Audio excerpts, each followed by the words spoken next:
Sa puntong ito, makakausap naman po natin ang abogado ni Davao City Mayor Rodrigo Duterte. Magandang umaga, Attorney Salvador Panelo.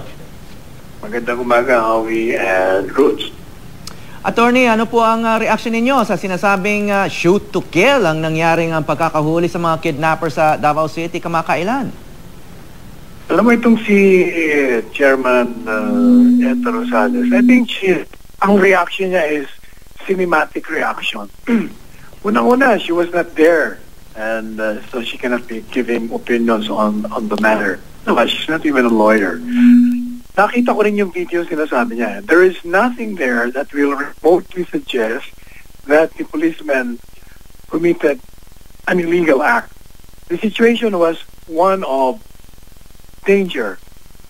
Natatandaan nyo, maraming nakuwang armas. May mga hawak na armas, tapos marami pang high-powered rifles.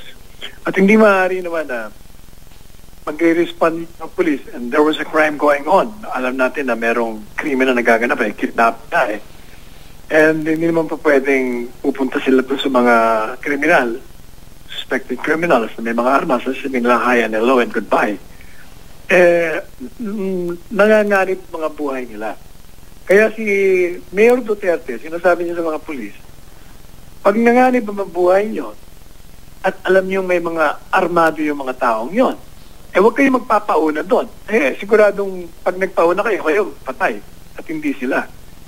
At yung sinasabi lang naman na shoot to kill is a euphemism. Hindi naman sinabing parili mo kahit armas yan. Ang sinasabi lang ni Duterte, under the law, meron kang karapatan na ipagtanggol mo ang sarili mo. At yun nga ang ginawa ng mga pulis.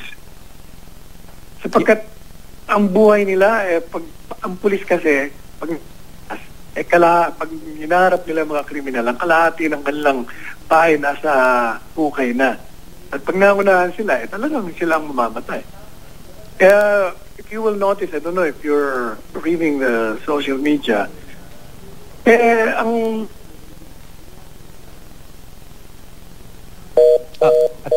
okay. So, ang sinasabing shoot to kill ni Chairman Rosales ay para sa abogado ni dating Mayor Duterte ay self-defense. Self-defense.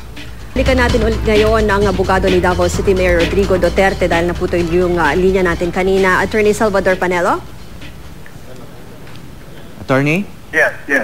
Alam po ninyo, kung natatandaan niya, meron sinabi yung kidnap victim na she was so disappointed na sa Maynila, hindi siya nasundan, na-traffic sila sa EDSA, tapos yung mga checkpoints hindi nagawa ng mga police. And here comes the policeman just dito sa Davao, and they responded immediately at natapos nila yung eksenang yon at hinahanap nila ngayon yung mga iba. At pinupuri ang mga kumuha ng sinasabi ni Mayor ni Chairman Rosales na mali. Palagay ko, kung nagpupunta po kayo dito sa Davao, kagabi umikot po si Mayor Duterte at kasama ako. Para po siyang rito parang folk hero. Every time na mapupunta kami sa lugar, sa squatters, sa mga Muslim area, dinudumog po siya ng tao at siya ay pinupuri sa kanyang ginawa. Palagay ko, sabi nga ng isang Twitter dyan sa media, ito si Duterte dapat siyang presidente ng bansa. And alam niyo, pag siguro siya pag-presidente, baka titino ang bansa natin. Okay, maraming salamat po, Attorney Salvador Panelo. Maraming salamat sa inyo.